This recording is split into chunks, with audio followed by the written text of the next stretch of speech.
Título: A Ordem de Deus, por Bruce Anstey. 8ª parte.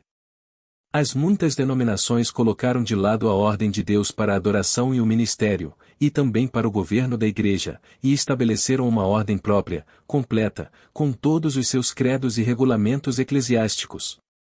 E, ao agir assim, criaram uma triste divisão na Igreja.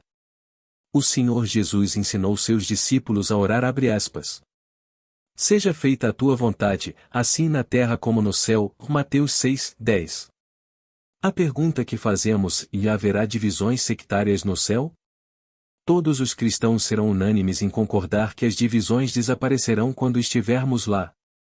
Todos no céu estarão reunidos em redor do Senhor Jesus Cristo em perfeita unidade, sem qualquer afiliação sectária. Então, como podem os cristãos desejar se reunir para adoração na terra em divisões sectárias, quando não existe tal coisa no céu?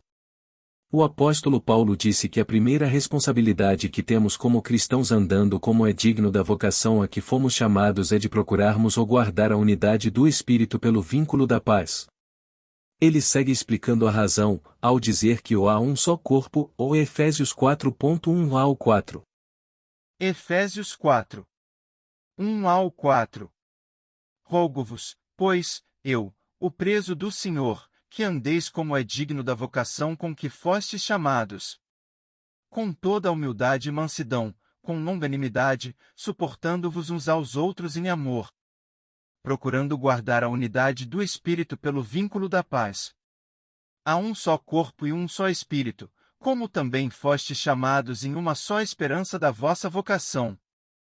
Isto significa que, como cristãos, deveríamos buscar expressar na prática a verdade de que somos um só corpo. Assim o mundo seria capaz de enxergar uma unidade visível na Igreja, mas infelizmente tudo o que o mundo vê é o testemunho cristão partido em pedaços.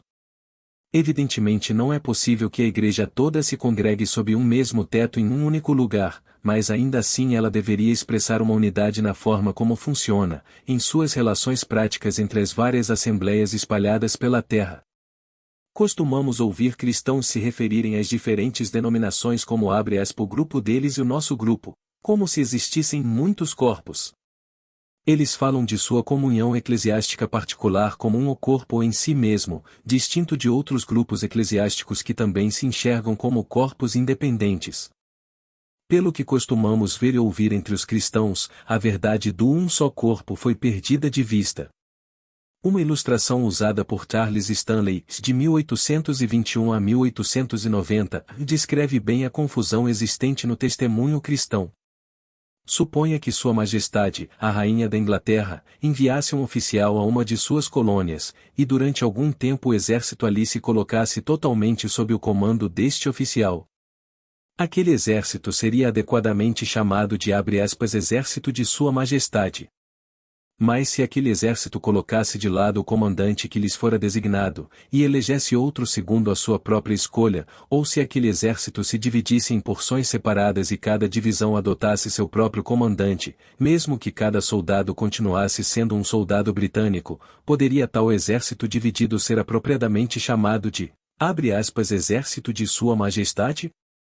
Depois de ter deixado de lado a autoridade do comandante designado por Sua Majestade, acaso não seria cada uma daquelas divisões um motim? Não seria uma deslealdade a rainha juntar-se às fileiras de qualquer uma daquelas divisões amotinadas? Horas, se aplicarmos o mesmo à Igreja, poderemos facilmente enxergar que a mesma coisa aconteceu na formação das igrejas denominacionais e não denominacionais. Durante um tempo, a Igreja primitiva esteve sob a autoridade do Espírito Santo, que foi enviado do céu para governar a Igreja, do mesmo modo como o exército britânico de nosso exemplo reconheceu, por algum tempo, a autoridade do oficial enviado por Sua Majestade. Quando a Igreja afastou-se da palavra de Deus, isso deu origem às divisões, e então foram implementadas organizações humanas para manter essas divisões funcionando. Sem dúvida alguma, essas iniciativas humanas foram introduzidas com a melhor das intenções, mas sem a autoridade dada pela palavra de Deus. À medida que as seitas dentro da profissão cristã se multiplicaram, mais autoridades humanas, com seus credos e regulamentos, foram estabelecidas dentro das várias denominações visando sua administração. A coisa toda cresceu e hoje existe um vasto sistema com muitas comunhões separadas de cristãos, e muito pouco de sua autoridade está fundamentada na palavra de Deus. Acaso não era previsível que os incrédulos deste mundo viessem a olhar para a igreja e a balançar a cabeça em sinal de desaprovação?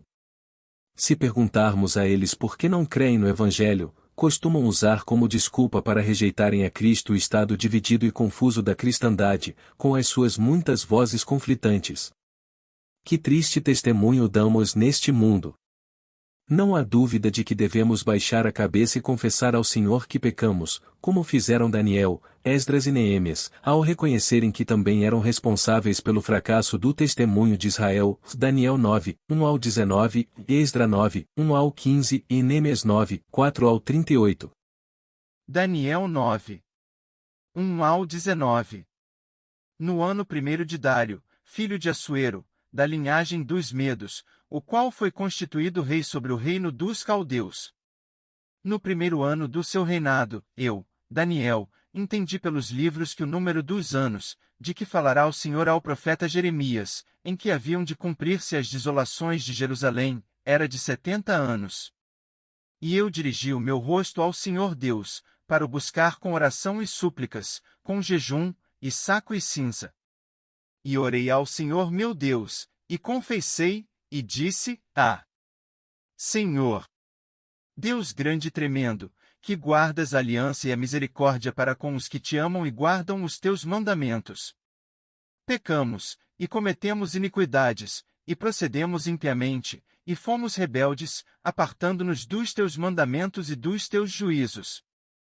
E não demos ouvidos aos teus servos, os profetas, que em teu nome falaram aos nossos reis, aos nossos príncipes, e a nossos pais, como também a todo o povo da terra.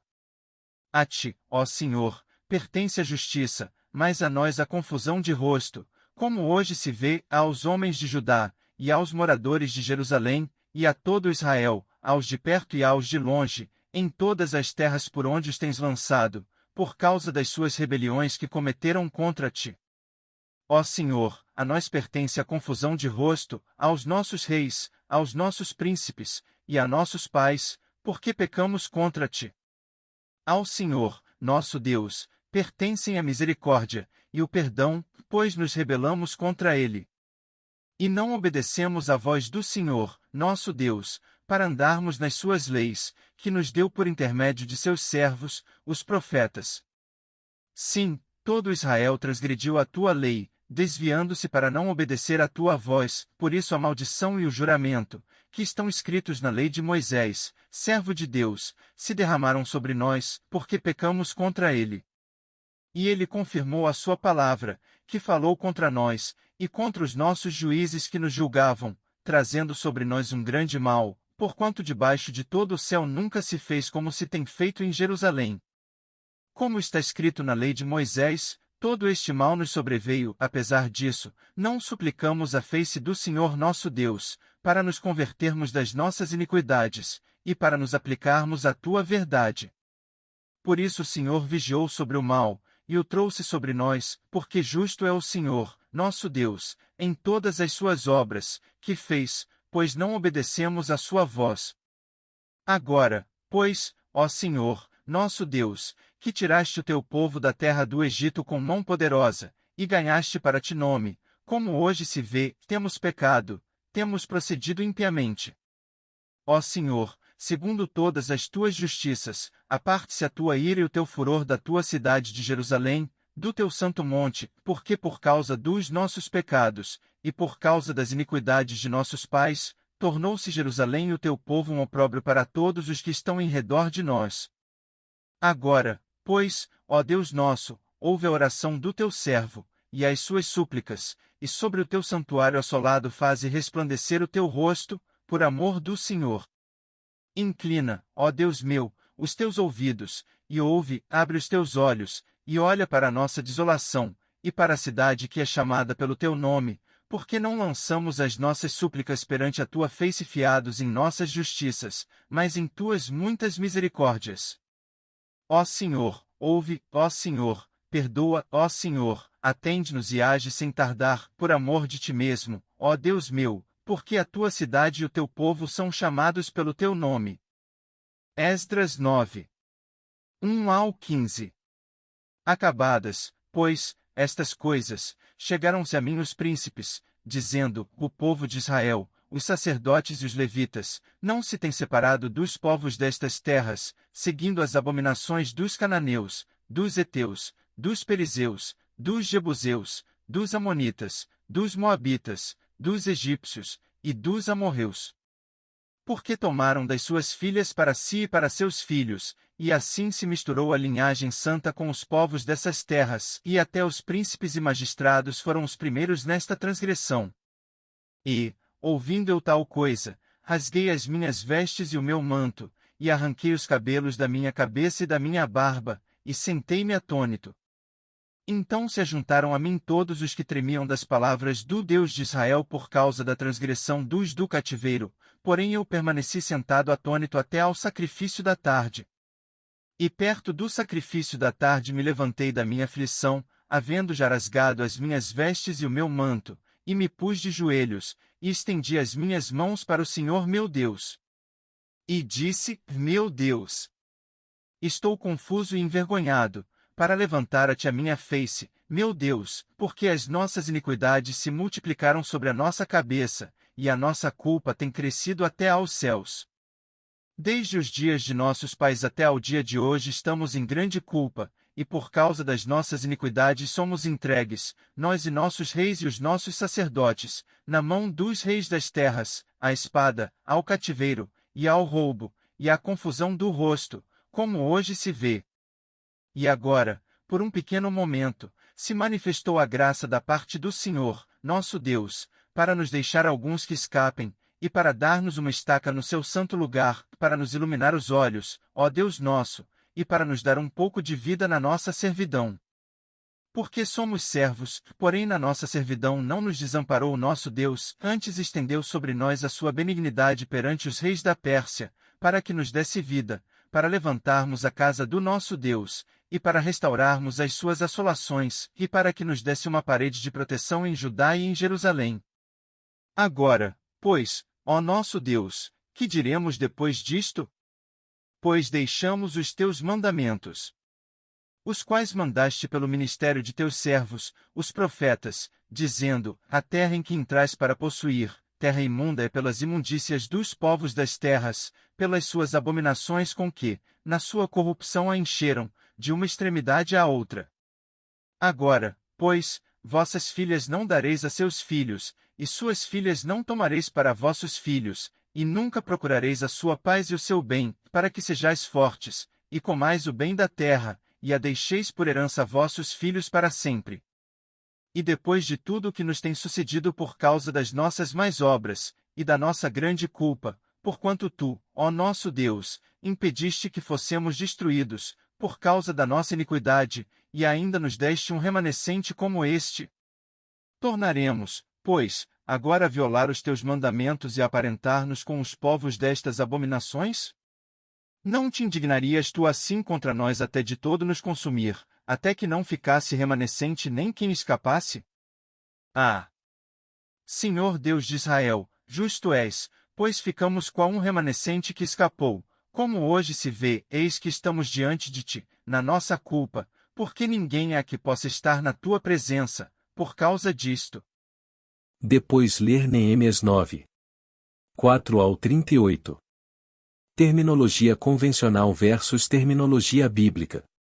Boa parte da confusão existente no testemunho cristão vem da terminologia que os teólogos criaram para as simples verdades da Bíblia.